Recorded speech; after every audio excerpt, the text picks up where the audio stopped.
Good morning. It's 2nd of January or whatever, so we're in the new year. And today is when I give my talk on inner child processes or awareness or therapy or what do you want to call it. I've run groups and done this for a long time.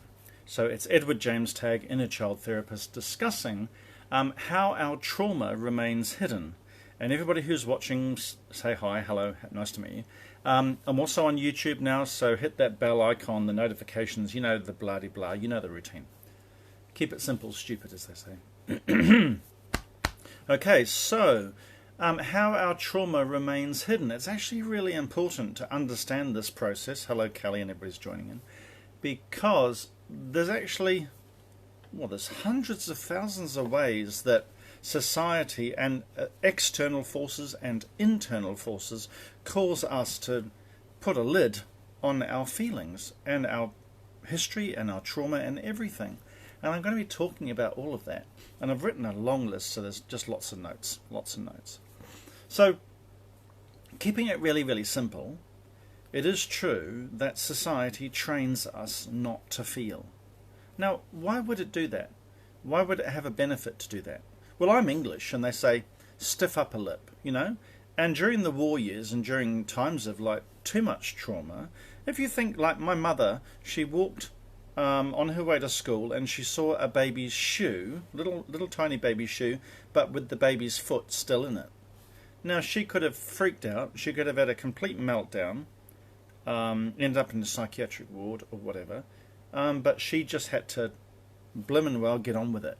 And there were hundreds of thousands of other children, other parents and other people that were going through the same bombing, in London, or, there was also bombing in Berlin and so forth.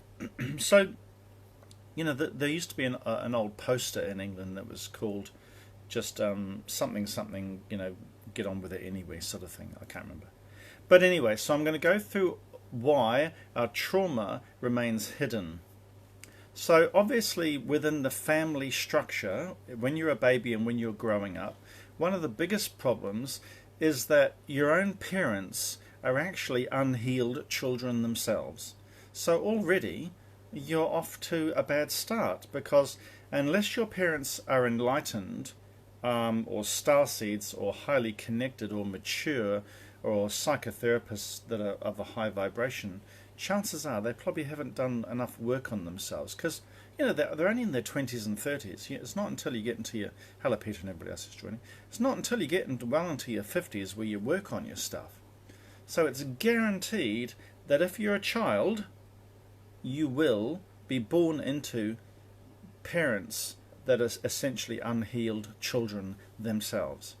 And then you've got the family order. So if you've got 5 kids, siblings, depending on what order you use, you can get lost in that order. If you're the eldest, you get all this responsibility. And if you had some trauma, you're just expected to sort of shut it all down, because you have to, do the ironing and the cleaning when mum has gone shopping, and you've got to take care of all the younger siblings. And if you're the young one, well, sometimes your mother and father have just been so sick and tired of trying to nurture and look after all the children. By the time they've got to the last one, they either think they're well practiced, but maybe they're not, and a lot of things just get sort of swept under the carpet, so to speak. And if you're in the middle, you can just get entirely forgot. So sibling order is a big thing. Also, when you go to school, I don't know about you, but if I spoke too much, we got the strap on our hand. You put your hand out, and you got 5 or 10 whacks of the strap. And even before me, they got what they called the canes. So schools are not really highly skilled at dealing with children's trauma. You do get told to go to the headmaster if you're in trouble. If you're crying and if you have trauma in the schoolyard, generally they telephone your parents and they take you into the nurse's room and they call your parents, and your parents are expected to sort of take care of it, and then you go home for the rest of the afternoon, you come back again and you're all sort of sad. So that's what happens at school. When you get to universities are sort of in the logic domain, in the, what do they call it, in the left brain domain, and they don't nurture very, very much.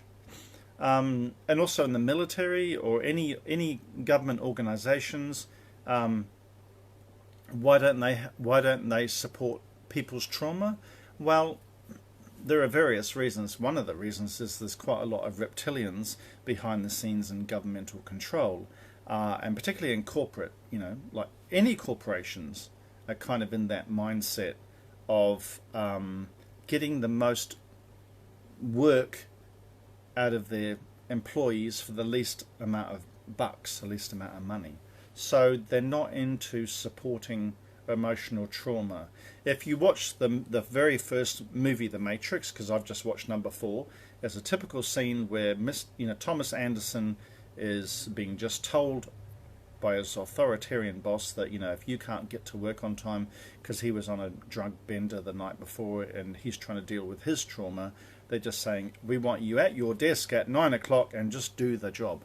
So I don't have to lecture you. You know all this, right? You know that certain aspects of society, they perpetuate the suppression of emotional trauma, mostly because it's just too hard basket. It's not good for productivity, and one of the big things, and we've been seeing it recently, I'll talk a little bit about this, is it's basically triggering.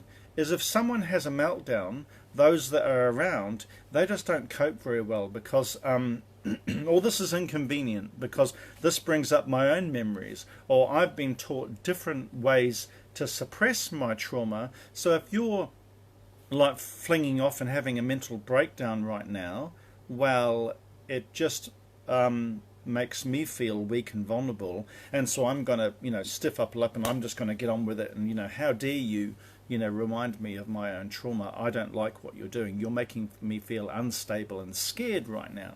So some of the universities, I don't know where they are in America, but kind of Washington state area, where there's a lot more freedom, particularly sort of on the left-wing agenda, which is a good thing.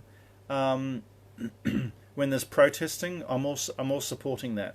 But they kind of got these people that were having tantrums and having meltdowns, and they created memes, and they were social justice warriors. It doesn't matter what the debate was, whether or not it was Black Lives Matter or transgender rights or what. That the issue is not important. What's important is the fact that they're having some kind of emotional response. They're re-experiencing some trauma. Now, the most important thing to be aware of is that sometimes the trigger itself can feel like inane or meaningless or unimportant, like standing up for someone's rights, because the real original trauma happened in their childhood when they were 3, 4, or 5 years old, and it's only when they get into university and then they're defending some of these rights. Someone's messaging me. That the trauma comes back up again, and you see these memes, these people that are behaving almost like crazy people, and they're sort of like bashing doors down, or they're chanting and they're demanding their rights for transgender or for Black Lives Matter, and you think, whoa, this person is like way off the deep end, like that's just crazy, and they create memes around it, and they call them social justice warriors. But the sad truth is that no one has a crazy emotional meltdown for just no reason. They're not just playing at it. They're not just crocodile tears. Usually, there will be some strange cases, but usually there's been a real genuine trauma of rape or abuse or torture or something horrendous when they were a lot younger. So even universities, even schools, even corporate, even jobs, even your bosses, even authority figures, they seem to have a vested interest in suppressing and hiding trauma from the people that they're in control, because they're not really they're not really concerned about the needs of the individuals. They just want the cohesive community to just operate in its best way it can, in reasonable functionality to get productivity. So it's very, very important. And then even if you look at psychiatrists, many years ago, if I talk about my parents' generation, I won't talk about my father, it's a bit personal. I'm trying to talk about other subjects, but There was a movie called One Flew Over the Cuckoo's Nest, and with Jack Nicholson, and that was a really fearful time in the 1950s and 60s. Is that if you had, or even earlier, even like war years and even pre, is that everybody's traumatized during World War One and World War Two. So if you had a meltdown, you're going to trigger so many people because they've all got memories of trauma. But the biggest fear was back then, and there was even like a 45 record, and it was called "They're Coming to Take Me Away, haha." And when you turned the flip side of the record, it was backwards. It was like a funny farm record about little white men in coats were gonna come and take me away, haha, to the place where it was all beautiful all the time. Take you to a psychiatric ward. So what I'm trying to say is that many years ago, people were terrified of being sectioned. And even today, it's still a problem. I've helped many people, clients, and even girlfriends who were sectioned in mental health institutions, and I understand that. I had a girlfriend, and she was sectioned in a mental hospital, and for the first 3 days, they rang me, and they said, what's wrong with so-and-so? She doesn't talk. Is she a mute? Is she permanently mute? And I said, no, she's not. She just doesn't want to talk to you. And then when I went, she whispered and she talked to me quite perfectly, wonderful language skills. And they said, well, why wouldn't she talk? And that is because you psychiatrists, you've got this mental schema, this model in your head as to what mental illness is all about. And she doesn't fit. She doesn't want to fit. And she doesn't want to be analysed by you. She doesn't want to be judged by you, and she doesn't want to be poked and prodded and put into a neat little box so you can compartmentalise her and you can sign off and tick all your boxes and you can say you've done a good job when in fact you haven't. So I just said, she doesn't want to talk to you. There's no real genuine love and care in this psychiatric institution, but I'll help her, and that's what I did. I nurtured her, and the first thing I did is I actually whittled out of wood 2 little sparrows, 2 little birds, and I painted them, and I put them on the lawn beside her outside, and she just smiled for the first time. And she was in a mental hospital. We were sitting on a blanket under a tree out in the grass where she loved talking to and just communing with God and these sparrows. And I whittled her 2 little sparrows, and that was the way to bridge the language barrier to connect with her, is that I was symbolically letting her know that it's okay to feel small and insignificant, but there's the inner beauty in the trauma and the vulnerability of a little sparrow, and that's the way I reached her, through love and compassion and understanding. So those are kind of all the external pressures of what cause us to suppress and keep our trauma from society and from others. Now, even really loving friends that care or feel genuine care, sometimes we just don't want to burden them, because I know from my experience that when I've been through a trauma, I'll just put on a brave face, and I'm a really good expert at that, because I had lots of trauma in a foster home, and I trained myself over many years just to put a smile on. And I'd use covering experiences like ballet, and weightlifting for me was a beautiful, exhilarating way, and also classical music like Vivaldi and Maria Callas. I connected with my soul, and I even hid the trauma from myself, and I did it. I was really good at it, of hiding trauma from myself. So even your bestest, closest friends, they will also not know about your trauma.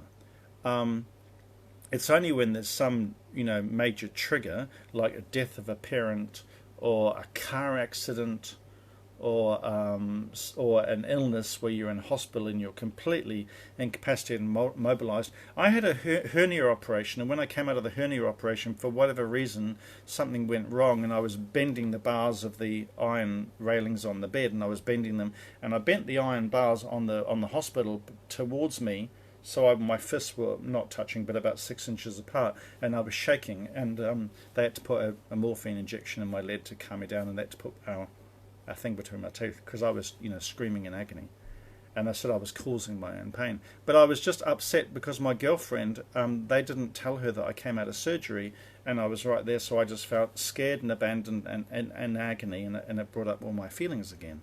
and you can kind of get a shock. You get a genuine shock. You say, "Oh my God, I didn't know that terror or that horror was hiding inside me." So because my girlfriend wasn't there and they didn't feel supported, and the hospital staff and the NHS in England at that time in the 80s were just very cold. They had a job to do. They wheeled you on a trolley and they left you in the corridor, and there's about 5 other, beds with people on them, and they're all coming out of surgery, and and there was just no nurses would actually come and talk to you. You just woke up in this room with beds everywhere. It was just weird. It was macabre, like a horror movie. Anyway, that's enough of that. So now the internal reasons or the internal processes that keep you to hide your own trauma from yourself. And there's actually a complex set of processes that I'll describe. One of them is that you can actually be scared of yourself. Now, when I talked about that earlier, about waking up in a hospital bed post-surgery, sometimes you can have experiences where you see aspects of your essentially your skeletons in your own closet, and you can catch a glimpse of your own internal horror, a memory of being abused or whatever, and you're literally scared of yourself. And what I mean and the other thing, the reactions from that, if you watch a horror movie, and particularly a movie about multiple personalities, where you kind of get an idea that you've got a personality or an aspect to you. You don't have to have multiple personalities, but everybody has darker thoughts. Well, if you haven't done any self-awareness, if you've done no therapy on yourself, no self-hypnosis, and you've done nothing, typically people when they're in their 20s and 30s, they're very, very repressed, and they will have dark hidden thoughts, retribution and anger. And it comes up in young men, particularly when they watch movies. So I won't tell you who, but someone recently just gave me a whole lot of DVDs, and there were lots of horror movies in this DVDs. And they haven't had any trauma themselves, but this person that gave me all these DVDs, I could see by the collection of martial arts and kung fu and lots of horror and lots of sadistic violence, that although apparently they had no trauma, they probably would have had to have. And this trauma can catch you by surprise. And it's quite scary when that happens, when you're in your 20s and your 30s and you get a glimpse. The other thing you can be scared of yourself is falling into depression. Like Winston Churchill used to call it his black dog. Or black death or whatever. And some people have these weird ideas of the idea of kind of like an underworld. Like Friedrich Nietzsche, he said this. Friedrich Nietzsche said, if you stare into the abyss long enough, be careful, because you might find that the abyss stares back at you. And so Friedrich Nietzsche was actually terrified of his own darker side. And Friedrich Nietzsche was actually a reptilian, his soul. So some people are so scared of their inner darkness or some of their processes, also shame. So if ever you've been angry at your mum and dad and you want some kind of revenge or to punch them or hurt them, well, the first thing that happens is your internal defense mechanisms that make you function suppress. You suppress all of that. No, I would never want to, give because my dad punched me. No, he slapped me kind of 2 or 3 times. And of course you want to sort of hit them back, but then you'll suppress that. And then if that bubbles up again, you'll get scared of yourself. I think everybody can relate to that, whether or not you've got your own internal abyss, or even on Star Trek, with the Klingons, they've got this idea of Sto-vo-kor. Sto-vo-kor is a fiery hell. It's like a no man's land. You don't get to go to heaven. You get to go to this form of hell. And if you've watched B'Elanna Torres and Star Trek, you know about Sto-vo-kor and their ideas of this pit or this abyss or this hell. And there have even been people like Stuart Wilde and other books I've read where people have done like lots of meditating and they've done these significant astral travel type meditations sequences for hours and hours and sometimes for days and days, where they've gone into some underworld and they've tried to rescue these lost spirits in this dark abyss or in their vision of hell. There was even a movie called Altered States many years ago in the 1970s where they went into a dark underworld. So just keeping it really simple, some people can literally be scared of themselves. Now the thing is that when you start doing inner child processes and you bring love into that equation, it's less scary. You discover that see, what happens is when your inner child is ignored and ignored and ignored over many, many years, your inner child fears its own existence. Your inner child actually gets frightened of being ignored. It's, you know, they say death and taxes. Well, that's not the greatest fear is death and taxes. The greatest fear is actually being ignored, is being not heard. And that's why people are asserting their rights left, right and centre. Not just the left wing, you know, or the white supremacists. They're all trying to assert their identity and they all want to be heard or they want to be seen. It's very, very, very important for your inner child to be seen or heard. So, and there's lots of problems with that, which I won't discuss now because it's another tangent. Anyway, so you can be overwhelmed by pain.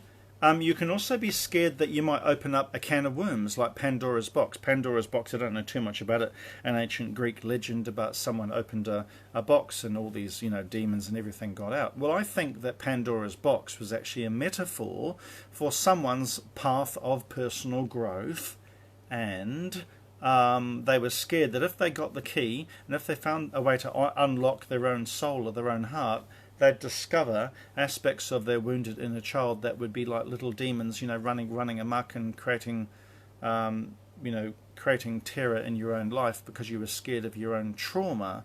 So Pandora's Box is kind of a metaphor for what it's like to look inside. And then the other problems is part of what I call Stockholm Syndrome. If you've had an abuser, chances are, in order to survive, as a strategy, as a defense mechanism, sometimes what you can do is you can agree with your abuser because it's more convenient and it keeps you safe and it keeps you alive and it keeps you sane.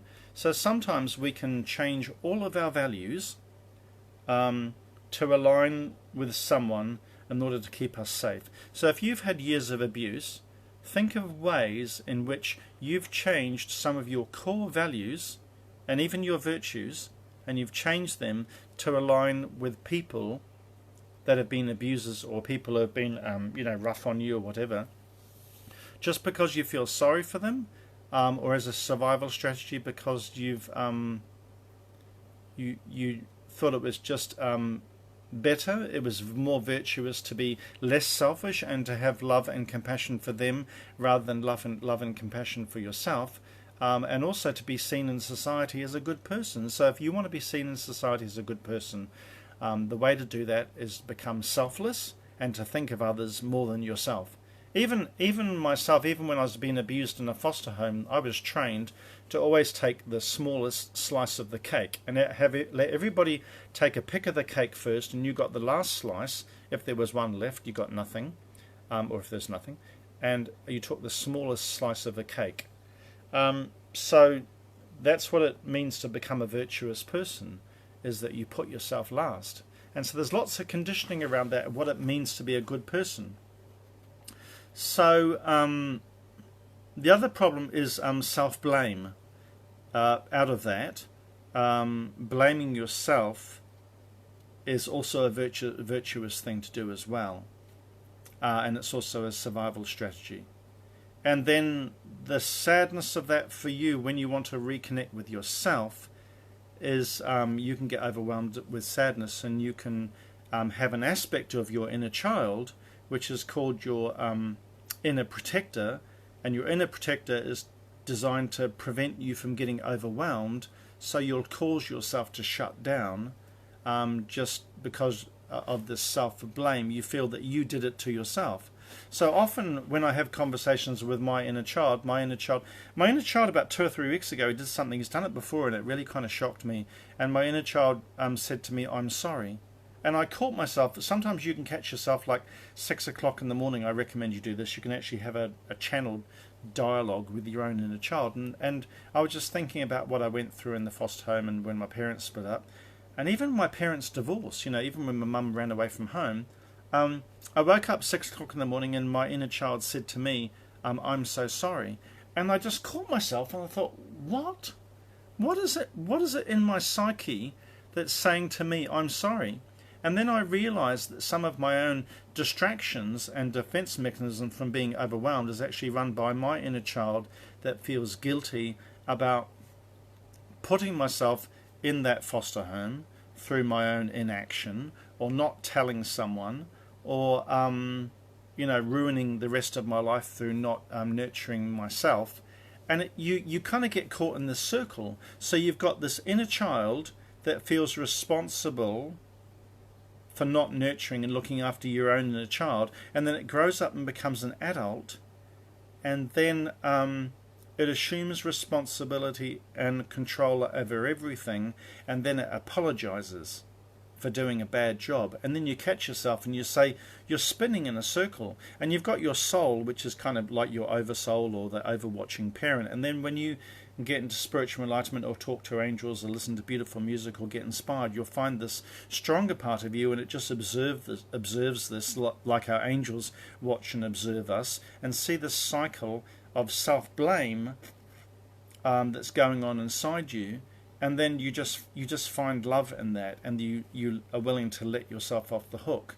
But until you've come to that level of realization, you will actually spend all your time suppressing your own trauma and hiding your trauma from yourself, and literally hiding yourself from yourself. So you won't even be aware of your soul, because any memories of having any beautiful soul experience, watching clouds or trees, or a baby's smile, or a beautiful bunny rabbit, anytime you had some joy, you'd be scared, and you'd grieve the loss of that, because you've got to go back to the trauma again. So anytime you had any beautiful experience or reconnection would cause you and re-trigger your pain. So without any form of awareness, you're just re-triggering. And it's like you've got a cut on your wrist, and you've actually got a file or a rasp, and you're sort of like re-digging up the graze or the tissue, and you're sort of re-traumatizing yourself.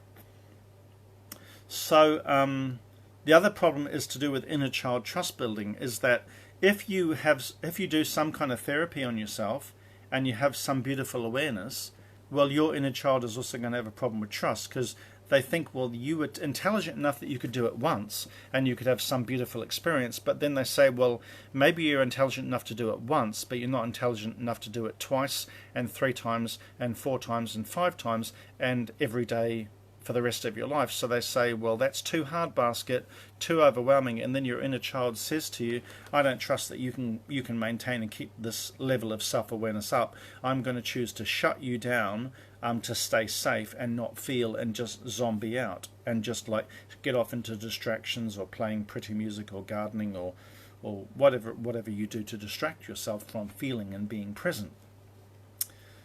So your inner child can actually be scared of being let down, scared of not seen, and scared of not being heard. So rather than have some hope, it's safer for your inner child to shut you down and just maintain some level of existence that's sort of okay, and it's functioning. You're not in terror, you're not in hope, you're just in kind of like cotton wool land, and that's okay and that's safe. So you could use your soul, but the problem is that when you get into spiritual enlightenment and listen to beautiful music, you're just happy all the time. And the problem is that this is a really, really weird aspect of your inner child, or of trauma, is that when you're happy all the time, your inner child is scared of being happy all the time, because then that's hope. And often when you're happy, or when you're enlightened, you can't see the face of your own trauma, and so you almost lose awareness of yourself when you're just too happy all the time. And sometimes it can feel like a fake happiness, because Mother Mary actually advised me to watch videos of sick dogs, like abandoned on the side of the road in countries like Russia or India or wherever, and they'd find these puppies that were covered in ticks and lice and mange, and they would get them off the side of the road, and they'd take them to the vet, and they'd clean them up, and they'd rehabilitate them and give them surgery and IV fluids and whatever. And it was a really, really good way for me to show my inner child compassion. So Here's the difficulty about using spiritual enlightenment techniques with someone that's traumatized, is that the ideal situation is to have 50-50. And what do I mean by 50-50? In any given day, for someone who's traumatized but also who's very spiritual, it's actually wise to vacillate every day. Every day, do a tiny bit of prayer, a tiny bit of pretty music, a tiny bit of dancing and singing, happy, happy, and also an equal proportion of connecting to your trauma and being authentic and watching, movies that are sad, that have got people that, experience feeling, and also like sad little puppy dogs on the side of the road. So what I'm trying to say is it's very, very important to have some spiritual enlightenment techniques and also some grounded, realistic, emotional feeling techniques that make you aware of your trauma. Because no one can be fluffy all the time, and no one can be sad all the time. Genuinely, to be well balanced in life, it's important to be realistic and stable. And one of the best ways to be stable is to have some joy and some sadness. When I say some sadness, it's actually more just that loving awareness of showing yourself compassion to be with your pain and your trauma, and not. It's very important not to desire to jump to this idealized future where everything is happy, because then your inner child knows that that's actually a defense mechanism of wanting to run away from your pain. You're jumping into an idealized version of the future where everything is just happy, happy. And it's important to sit with your traumatized, wounded inner child, with the here and now, and just nurture them slowly through and build this invisible bridge that I often talk to my clients about into your idealized future. But don't try and jump there too quickly, because that's another form of defense mechanism where you're trying to be idealized happy all the time, and then you won't be present, you won't be with your trauma, and you'll actually leave your traumatized inner child alone temporarily. And then you're trying to be happy, but there's kind of this fake process going on in the background where you're not really centered and sitting present with the real you. I hope you can all understand this. It may sound very, very complicated. If you need to talk to me about it, ask me questions. And I'm talking very fast, and I'm talking through processes rather than going into them. But please connect with someone or me and ask questions. I saw a wonderful TV series. I really highly recommend it for everybody. And the reason it's so good is that everything I'm talking about in this talk is exemplified and explained beautifully in this TV series called Unbelievable. Unbelievable is on Netflix. I'm pretty sure it's on Netflix. I think it's probably showing about 2 or 3 years ago. It's American. Now, why is it really, really good? Well, there's this young girl, and she's really sort of emo, goth, very shut down, very traumatized. I don't know if she had trauma when she was very, very young. But anyway, she got raped by someone who just got into her apartment late at night. And then when she went to the police, the problem is these police, they just shut her down because she was so weak and she couldn't speak up for herself. So they talked her into believing that she'd lied about it just to get some attention seeking, and they manipulated her into actually writing a second statement that she faked that statement, and then she was going to go to prison herself for making a fake statement. And long story short, the FBI or some other organization got involved, and also a really, really amazing therapist. And what's really beautiful, it makes me feel emotional talking about this, is the FBI agent or whoever does the investigation. She's really strong, and she really stands her ground for this girl. Well, she finds her very, very late. But what's also beautiful is there's a really amazing therapist. I won't tell you too much for privacy reasons, but I knew someone who was going through therapy for a very long time. It was in a very academic setting. And this therapist ended up, I discovered that they were a reptilian, but they were very cold and very non-emotional for many, many years with this client. And then I took over this client. I even visited them in hospital for some reason, and my style was just very, very different working with this client. I was very kind and emotionally available, where this previous therapist was not. And what inspired me about this TV series called Unbelievable is that the therapist is just absolutely amazing. You have to see it. It'll bring tears to your eyes. So yeah, I think I've said enough. I don't know how long I've been talking, but that's what happens when we hide our trauma from society and when we hide our trauma from ourselves. There's lots of societal reasons of why we do that. There's lots of reasons of why we do that for ourselves. It feels like a very selfless, a very virtuous, very highly evolved soul thing to do, to be selfless and not take care of our needs. But long term, because I work with star seeds and I work with Mother Mary has educated me in how to become self-aware, and how to feel my feelings. So I've been talking way long enough on this topic, and I think we're done. If anybody wants to ask me questions, this is on my Palladians and Syrian sites, on my Inner Child site. It's now going to be loaded onto YouTube, so that I'm kind of expanding my reach into social media, and also getting an Instagram and TikTok and maybe Twitter eventually. So enough said. Have a good day, if it's 2nd or 3rd or 4th of July and what part of the universe you live in. Have a wonderful new year. We're in 2022. I remember years ago they used to talk about 2023 as some astrological predictions. I don't know if there's any predictions or anything exciting happening in the world, but this is Edward James Tagg talking about hiding trauma from society and ourselves. Bye for now.